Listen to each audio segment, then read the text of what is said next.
நம்முடைய தேவனும் ரட்சகருமாய் இருக்கிற இயேசு கிறிஸ்து நாமத்துல உங்களை வாழ்த்து வரவேற்கிறேன். இந்த நல்ல ராத்திரி வேளையில இந்த நேரத்தை பிரயோஜனப்படுத்தும்படி கர்த்தர் நமக்கு கொடுத்த நல்ல தயவுள்ள சித்தத்துக்காக ஸ்தோத்திரம். இந்த நாளிலும் கூட தேவன் உங்களை மிக அருமையாய் ஆசீர்வதித்து இந்த மாதத்தின் கடைசி வரை கொண்டு வந்திருக்கிறார் என்று விசுவாசிக்கிறேன். நிச்சயமாக தேவன் அப்படி செய்ய வல்லவராய் இருக்கிறார். அவரை போல ஒரு அன்பு தெய்வம் நமக்கு கிடைத்தது பெரிய பாக்கியம். வேதத்தின் ஒரு பகுதியை வாசிக்கலாம். என்னாகமத்தின் புத்தகம் 24வது அதிகாரம் 1வது வசனம். என்னாகமம் 24:1.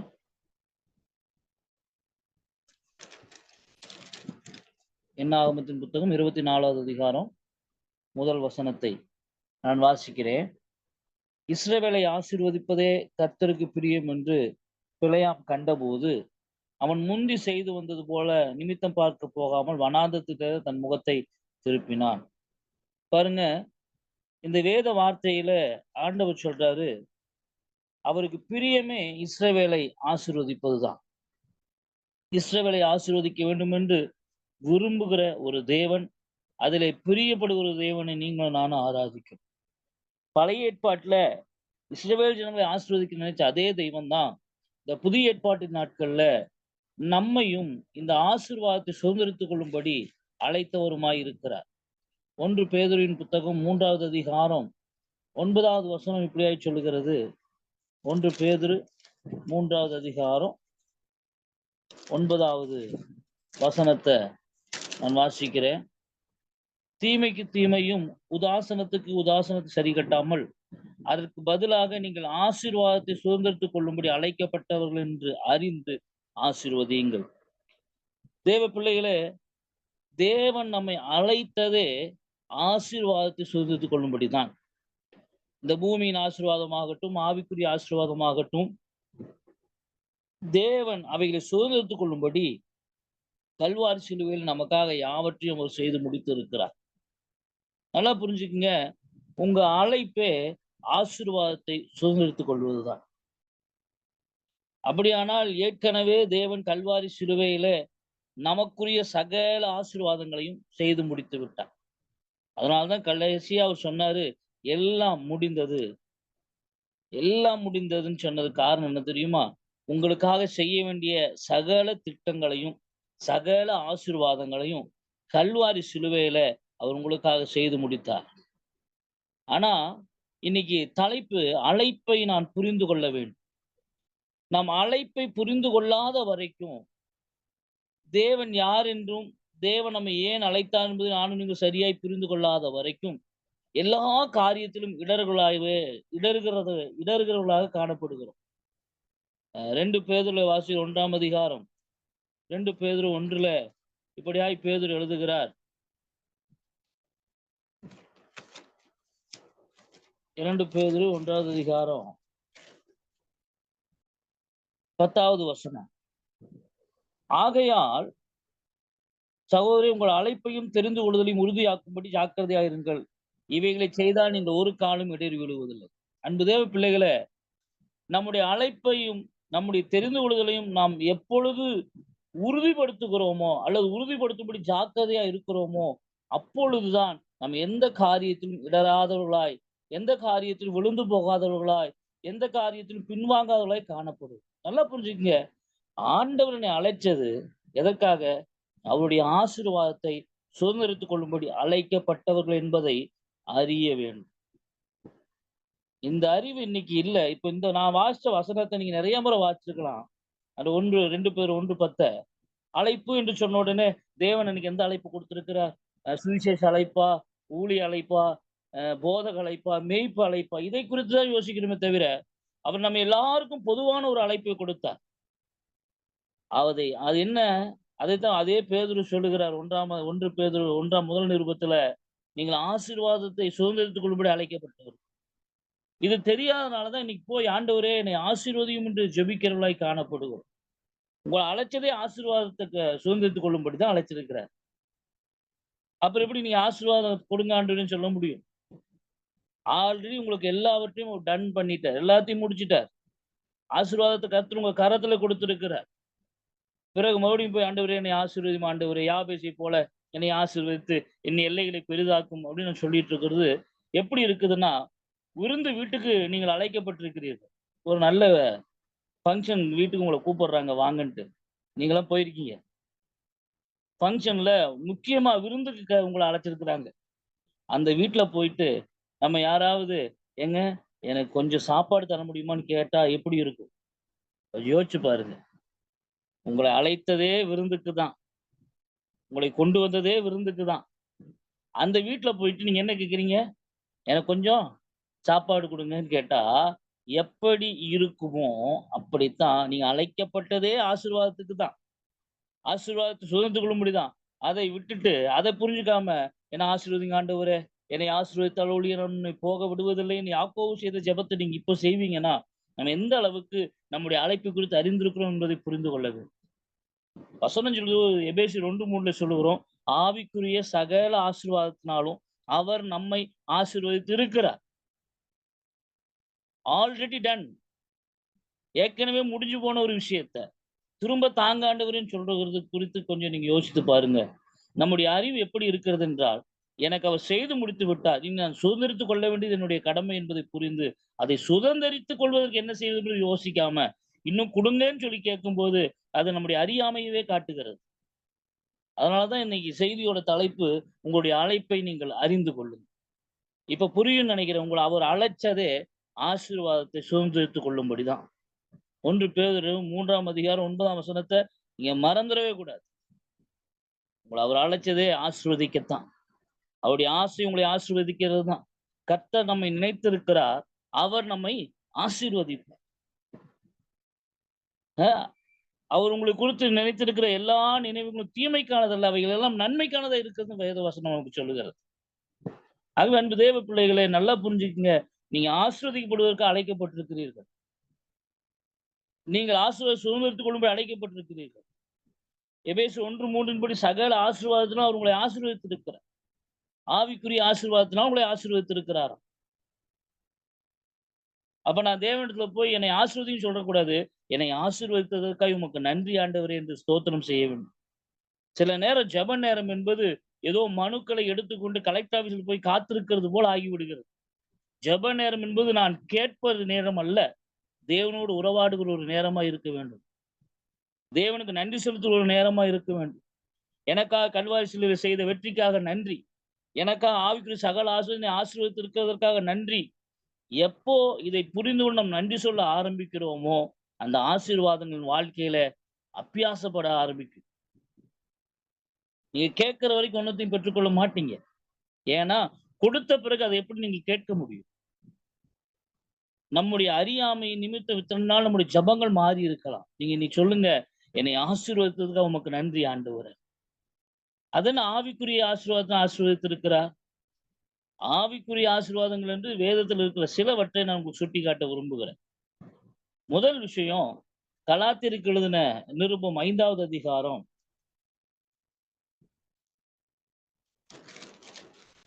ஆவிக்குரிய ஆசீர்வாதம் என்ன?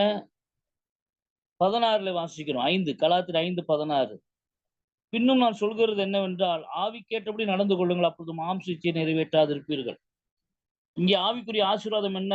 இத்தனை காலம் மாம்சத்துக்கும் மனதுக்கும் அடிமைப்பட்டிருந்த நான், எப்பொழுது என் அழைப்பை புரிந்து கொள்கிறேனோ, ஆவிக்குரிய ஆசீர்வாதம் கொடுக்கப்பட்டதுன்னு புரிந்து கொள்கிறேன், அப்பொழுது ஒரு சம்பவம் நடக்கும்.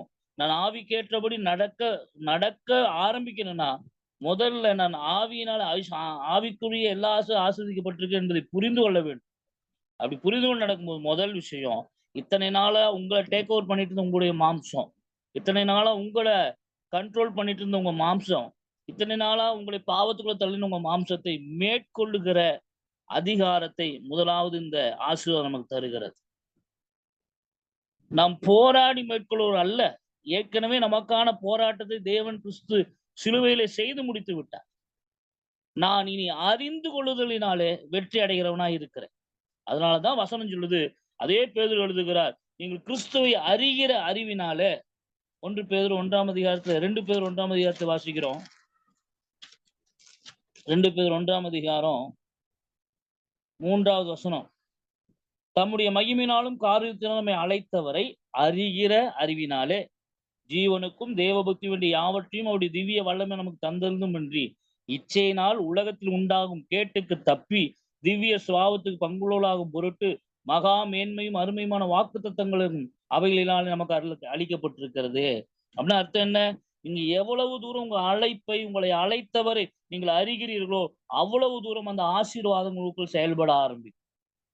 அன்பு தேவ பிள்ளையே, பாவத்தை விட்டு வெளியே வருவதற்கு இன்று போராடி கொண்டிருக்கிறார். பாவத்தை விட்டு வெளியே வருவதற்கு பயிற்சி எடுத்துக் கொண்டிருக்கிறோம். கேட்கவே சிரிப்பா இருக்குதுங்க.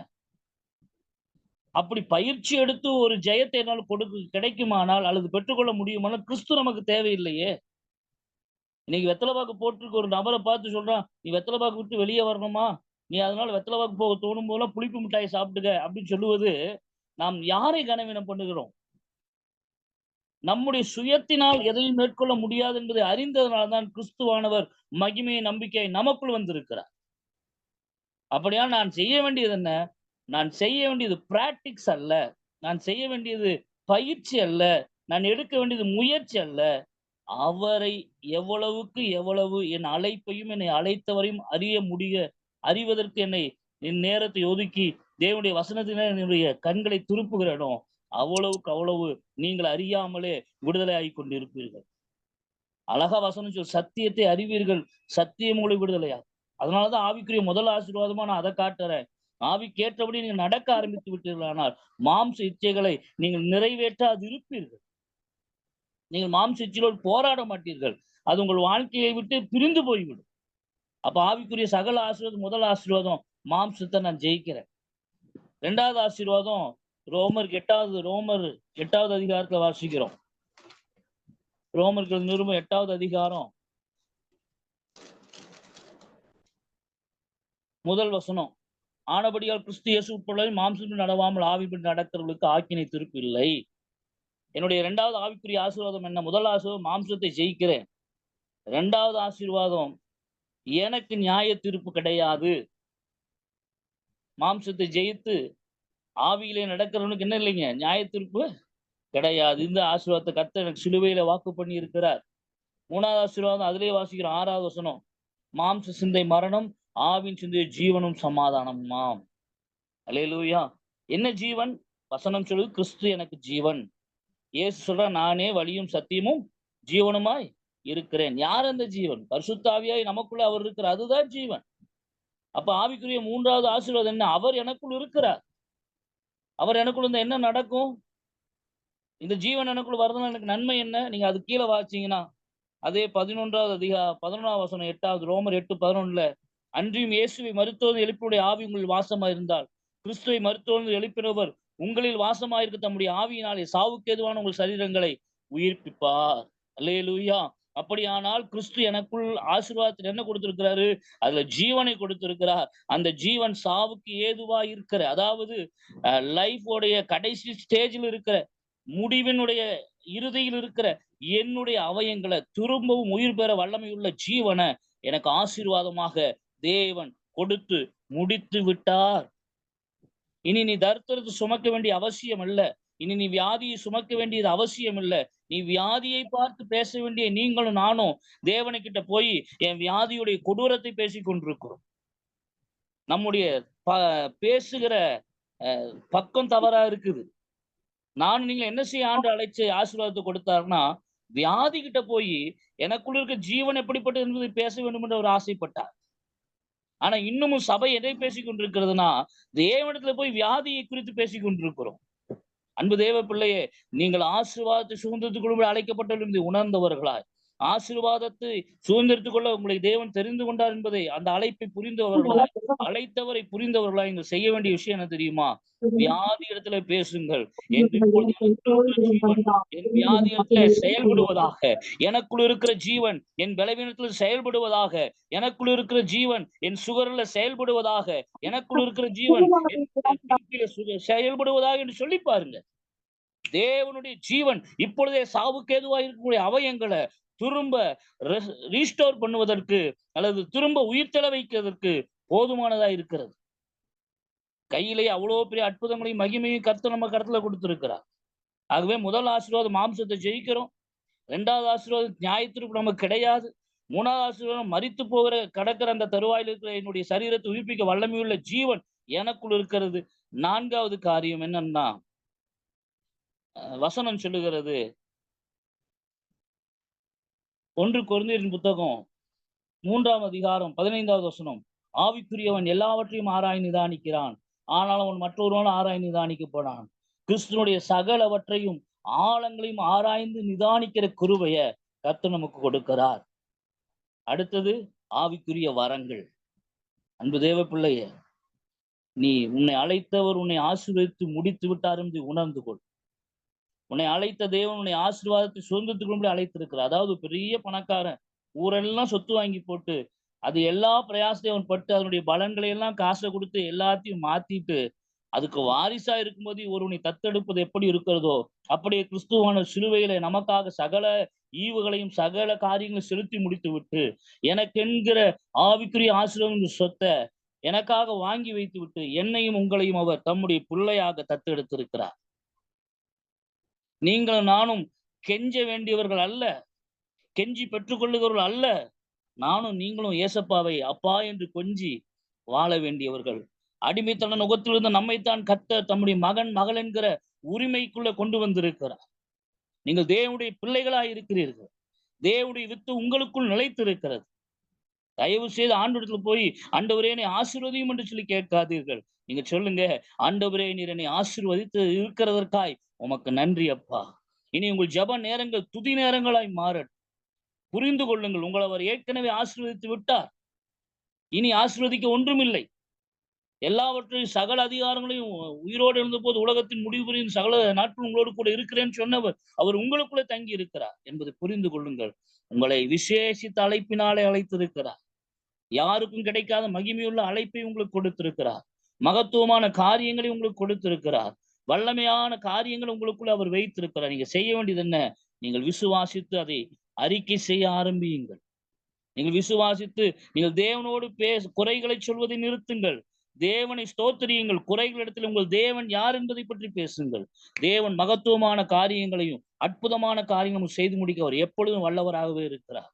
அல்லேலூயா, அல்லேலூயா. இதை கேட்கிற நீங்கள் யாரானாலும் சரி, இன்று நான் இயேசுவின் நாமத்தில் உங்களுக்கு சொல்லுகிறேன், அவர் உங்களை அழைத்ததே உங்களை ஆசீர்வதிப்பதற்காகத்தான். அவர் உங்களை அழைத்ததே உங்களுடைய ஆசீர்வாதம் நீங்க சுதந்திரத்துக் கொள்ளும்படிதான். இனி நீங்கள் வியாதிய, தரித்திரத்தை, பலவீனத்தை, பிரச்சனையை சுமக்க வேண்டிய அவசியம் கிடையாது. நீங்கள் யார் என்பதையும் உங்கள் அழைப்பு இன்னதென்பதையும் நீங்கள் புரிந்து கொள்ளுங்கள். அப்படி செய்யும் பொழுது நாம் எப்பொழுதும் எந்த காரியத்திலும் இடறி போவதில்லை. கர்த்ததாமே உங்களை ஆசீர்வதிப்பார். இந்த நல்ல நாளுக்காக கர்த்தரை நான் துதிக்கிறேன். இதை கேட்கிற இந்த செய்தியை கேட்கிற யாரா இருந்தாலும் உங்களுக்கு நல்ல செய்தி சொல்றேன். உங்களை அவர் ஆசீர்வாதத்துக்கு அழைச்சிருக்கிறார்.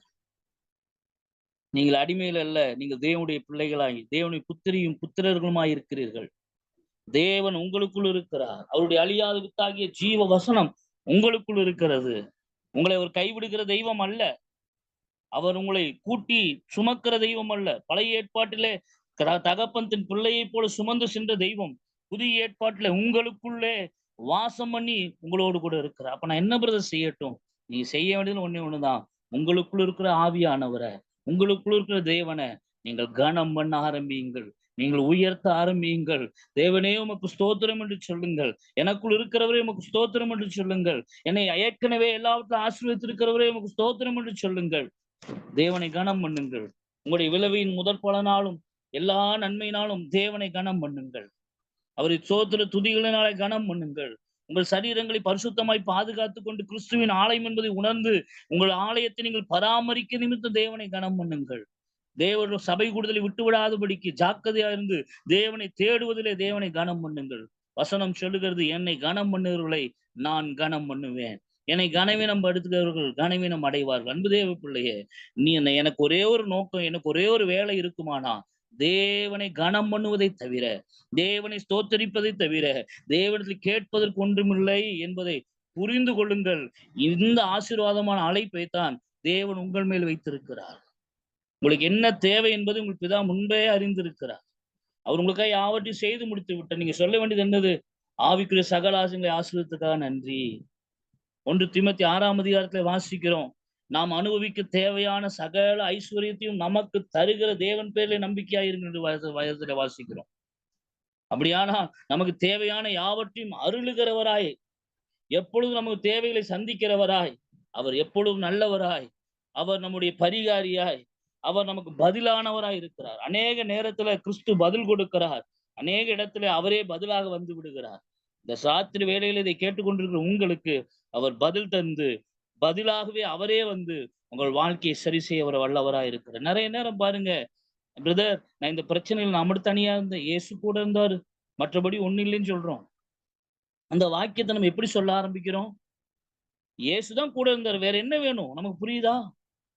அப்ப சொல்லணும், இயேசு என் கூட இருந்தார் பிரதர். அவர் எனக்கு பதிலா வந்தார். நான் சந்தோஷமா இருக்கிறேன். என்னமோ இயேசு கூட இருக்கிறத ரொம்ப குறைவுள்ளதைப் போல வேற யாருக்கும் தெரியாது என் பிரச்சனை. இயேசுவுக்கு தான் தெரியும். வேற யாருக்கு தெரியும்னு நினைக்கிறீங்க? என் கூட இயேசு தான் இருந்த அந்த தனிமையில அப்படின்னு சோகமா சொல்றீங்க. வேற யார் இருக்கும்னு நினைக்கிறீங்க? வானத்தையும் பூமியும் படைத்தவர் உங்களுக்குள்ள இருக்கிறாருங்க. உங்களோடு இருக்கிறார். உங்களுக்கு எந்த பிரச்சனையானாலும் அவரைத்தான் முதல்ல அந்த பிரச்சனையை சந்திக்க வேண்டும். உங்கள் படகில அவர் நித்திரையா இருக்கிறது போல காணப்பட்டாலும், முதல் பிரச்சனை அவரை சந்தித்தால் தான் என்னை சந்திக்க முடியும். அவரை சந்திக்கும் போதே அவர்கள் தகுதிபடி ஆகிவிடும். பிறகு எங்க என்னை சந்திக்க முடியும்? இதை புரிந்து கொள்ளுங்கள். உங்கள் அழைப்பை புரிந்து கொள்ளுங்கள். நீங்கள் அன்பின் தம்முடைய இரத்தத்தினால விலையேறப்பெற்ற இரத்தத்தை சிந்தி, உங்களை தம்முடைய பிள்ளைகளும், மகளும், மகனுமாய் அவர் அழைத்திருக்கிறாரே! எப்படி கைவிடுவார்? உங்கள் கண்ணீரை எப்படி துடைக்காமல் போவார்? நீங்கள் ஏன் அழ வேண்டும்? நீங்கள் ஏன் கதற வேண்டும்? நீங்கள் ஏன் புலம்ப வேண்டும்? நீங்கள் உங்கள் அழைப்பை சொல்லுங்கள். ஆசீர்வாதத்தை சுதந்தரித்துக் கொள்ளும்படி நான் அழைக்கப்பட்டிருக்கிறேன். நான் அழுவதற்கும், புலம்புவதற்கும் அழைக்கப்படவில்லை. நான் ஏதோ கெஞ்சி பெறுவதற்கு அழைக்கப்படவில்லை. மகனாய், மகளாய், புத்திரனாய், புத்திரியாய், உரிமை பெற்றவர்களாய், உடன் சுதந்திரவாளிகளாய் அழைக்கப்பட்டிருக்கிறோம். கிறிஸ்துவானவர் நம்மை எல்லா மாம்சத்துல மரித்து போயிருந்த நம்மை அவரோடு கூட எழுப்பி, வசனம் சொல்லுகிறது உன்னதத்தில் அவரோடு கூட உட்கார பண்ணி இருக்கிறாரே. நீங்கள் தேவனோடு உட்கார்ந்து இருக்கிறவர்கள் என்பதை மறந்து போய் விடாதீர்கள். நீங்கள் தேவனோடு வாசம் பண்ணுங்கள் என்பதை மறந்து போய் விடாதீர்கள். தேவன் உங்களுக்குள்ள இருக்கிறார் என்பதை மறந்து போய் விடாதீர்கள். உங்கள் அழைப்பை சரியாய் புரிந்து கொள்ளுங்கள். நீங்கள் இடறுவதே கிடையாது. நீங்கள் இடறவே முடியாது. வசனம் சொல்லுது, நீங்கள் ஆவிக்கு ஏற்றபடி நடந்து கொள்ளுங்கள். அப்படின்னு என்ன, வேற ஒண்ணும் இல்ல. நீங்கள் அறிய அறிய உங்கள் நடக்கை ஆவிக்கு ஏற்றபடி மாறிவிடும். எதை செய்யறதுனாலும், எதை பயிற்சி எடுக்கிறதுனாலும், ஒரு வாரம் சரியா இருக்கும், அடுத்து 2வது வாரம் விழுந்துருவோம். ஆனா நீங்கள் அறிய அறிய இவ்வுலகத்தின் இச்சைகளுக்கு தப்புவது லேசானதாய் மாறிவிடும். நீங்கள் உங்கள் அழைப்பை அறிய அறிய, உங்களை அழைத்தவரை அறிய அறிய, இந்த உலக இச்சைகள் உங்களை கவர்ந்து கொள்ள முடியாது. காரணம், அதை காட்டிலும் கவர்ச்சி உள்ளவர, அதை காட்டிலும் கவர்ந்திழுக்கக்கூடிய அன்ப அவர் நமக்கு கொடுத்திருக்கிற அறிவு நம்மை வெட்கப்படுத்தாது. கர்த்தர் உங்களை ஆசீர்வதிப்பார். கர்த்தர் உங்கள் பேர்ல தம்முடைய கிருபையை கொடுப்பார். உங்களை அவர் ஆசீர்வாதத்திற்கு அழைத்திருக்கிறார். இந்த அறிதலும் இந்த புரிதலும் உங்களை விட்டு நீங்காதிருப்பதாக என்று சொல்லி நான் ஜெபிக்கிறேன். இயேசுவின் நாமத்தில் ஆமென்.